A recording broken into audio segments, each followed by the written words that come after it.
poquito la luz. Sí, no, el ambiente. ¿Se puede ver un poquito? Yo lo siento muy oscuro, siento que se van a quedar dormidos con es muy acogedor esta luz. Entonces, y como la cosa es larga, bueno, primero disculpen un poquito la desprolijidad de la presentación. Por ahí es una presentación que me la encargaron, ahí está perfecto, cuando era fellow de glaucoma y pues ahí en esos momentos a veces no hay mucho tiempo. Pero me pareció interesante el tema, ¿no? Cómo nació, y es que por ahí habremos hecho algunas ileotomías, y claro, cuando reevaluamos al paciente nos damos cuenta de que, uy, por ahí como que la cámara no se amplió mucho, y a veces esperábamos que se amplíe. Y hacemos la gonioscopía y tampoco el ángulo se abrió. Entonces uno se puede analizar, o sea, dónde estuvo la falla. Obviamente tenemos que hacer la culpa, porque probablemente no hicimos un buen diagnóstico, no anticipamos si la ileotomía iba a funcionar o no. Entonces este tema me pareció interesante tocarlo. Para eso es importantísimo la clasificación del cierre angular. Ahí está la clasificación. Entonces dice, si no prestaron atención a la presentación anterior del doctor Avilés, que la dijo espectacular, pues ya fueron. ¿Okay?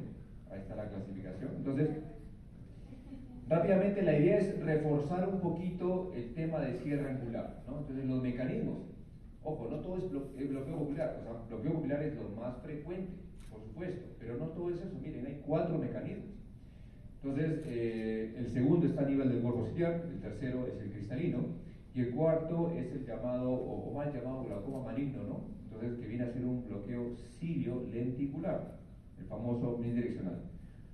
Ya esto pues posiblemente muy conocido por nosotros, quizá para los recientes, el contacto de la parte posterior del iris con el cristalino es lo que bloquea el paso del acoso de la cámara posterior hacia la cámara anterior, abomba la periferia del iris y da esa configuración. El tratamiento, por supuesto, es simplemente una ileotomía para equilibrar presiones. A nivel del cuerpo ciliar, esto vamos a hablar toda la mañana prácticamente. El cuerpo ciliar se va hacia adelante. Hablamos de desplazamiento del cristalino, bueno, el cuerpo ciliar también tiene esta configuración muchas veces, ¿no? El diagnóstico, yo no sé si la doctora me va a ver mal, pero el diagnóstico es clínico. O sea, el diagnóstico, al menos la sospecha tiene que ser clínica, confirmatorio, por supuesto, la imagen. ¿Ok?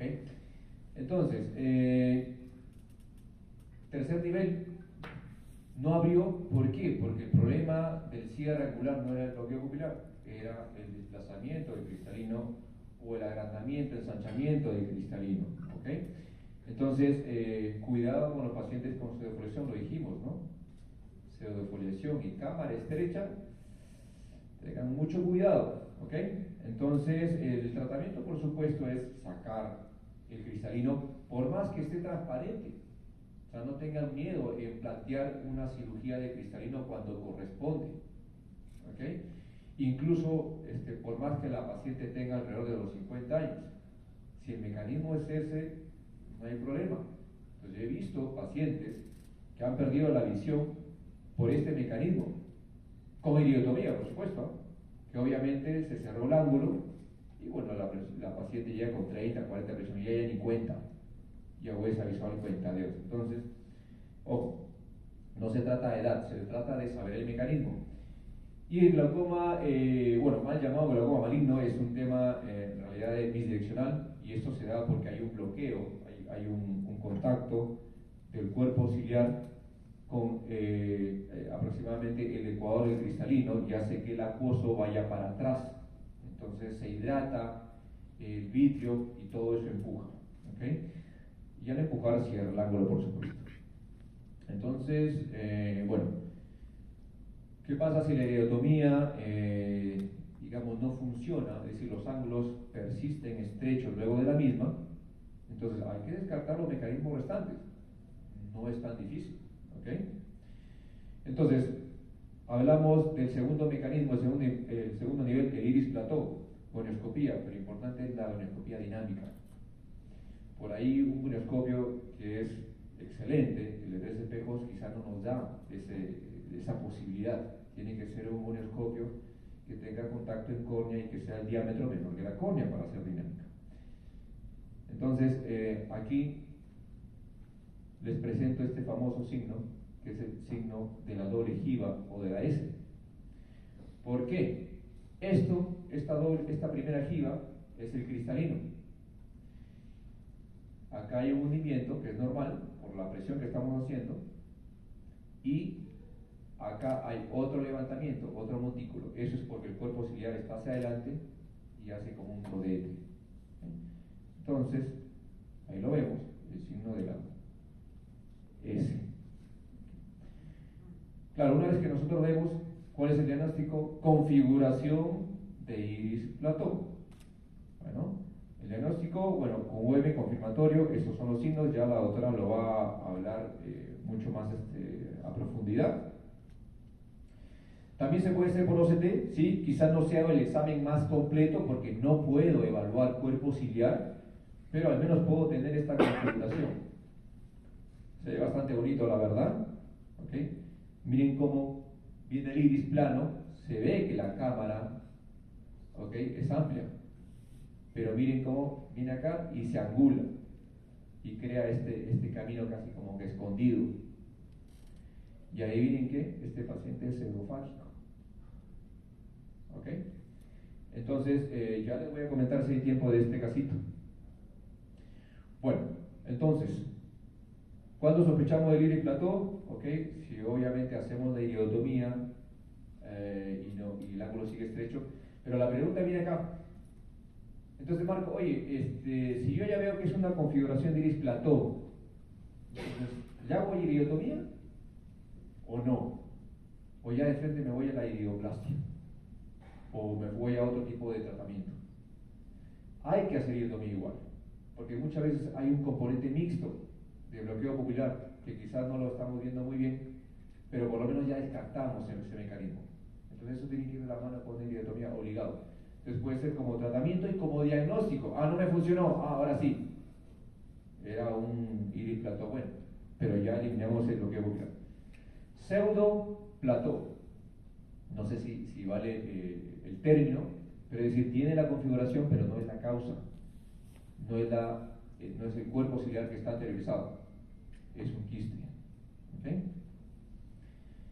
Bueno, un poquito más del iris plató, hay una configuración y hay un síndrome. El síndrome en general es esta configuración de iris plató, pero desarrolla con mayor propensión un cierre angular. Estos pacientes uno los dilata y aumenta la presión. En una configuración de iris plató no tanto. ¿Okay? Hay completo, incompleto, y miren acá, estas imágenes son bastante bonitas gracias al UVM. Miren el síndrome de iris plató incompleto, que al dilatar, por ahí hace un pequeño contacto. Pero en el completo, todo el ángulo se cierra. Entonces ahí ustedes pueden tener un pico hipertensivo como un cierre agudo. ¿Okay? ¿Cuál es la frecuencia? 1 de 3 pacientes con sospecha de cierre angular post-iridotomía pueden tener un iris plató que por ahí pasó desapercibido. ¿Okay? 1 de 10 pacientes con configuración de iris plató, esperemos, o ya hay que pensar que puede tener un síndrome de iris plató. ¿Okay? ¿Cómo lo manejamos? Puede ser con tratamiento, la pilocarpina, como para estirar ahí, alejar esta porción del ángulo. Y por supuesto, el tratamiento estándar, pues aquí sería la iridoplastia. ¿Okay? A ver, les cuento un poquito de este paciente. Este es un paciente operado de catarata y llega a la consulta porque le encuentran 30, 40 de presión. ¿Okay? La paciente veía como halos, la típica, ¿no? Se estaba ematizando la córnea, veía halos. La derivan a glaucoma para hacer una trabeculectomía. Era entendible. Entonces, pero el tema es que a este paciente no se le evaluó gonioscópicamente. ¿Okay? ¿Y qué resulta? Que este paciente tendría un síndrome de iris plató. Por más operado de catarata, se le colocaba gotas para dilatar la pupila, o incluso sin dilatar, porque la paciente digamos, tenía una pupila un tanto grande y en condiciones escotópicas se dilataba y hacía contacto, ¿okay? Y eso generaba los picos hipertensivos. Pues obviamente le pedí un VM, se confirmó el diagnóstico y el tratamiento fue iridoplastia. El paciente no volvió a hacer picos hipertensivos y se libró de la trabeculectomía. Entonces, la importancia, señores, de la gonioscopía. Ese es el otro punto clave que les digo. Gonioscopía. Así el paciente venga por catarata. ¿Okay? Porque este paciente lo operó un segmentólogo, pero claro, el segmentólogo no esperó que después de la catarata, si antes tenía presiones normales y lo operó de catarata, ¿por qué, si ha sido una cirugía sin complicaciones, va a ser sus picos hipertensivos? ¿De dónde? ¿Okay? Esa fue la causa. Entonces, una vez diagnosticado síndrome de Iris-Platón, ¿me sirve la cirugía de cristalino? Bueno, por ahí eso se está estudiando, pero en general no sirve al 100%. Se ha demostrado que los pacientes en los que se requiere el cristalino pueden continuar con ciertas áreas que todavía están cercanas, ¿okay?, a lo que es el ángulo. Simplemente porque sacar el cristalino no siempre va a hacer que el cuerpo ciliar retroceda. Okay, un poquito más de lensectomía aquí.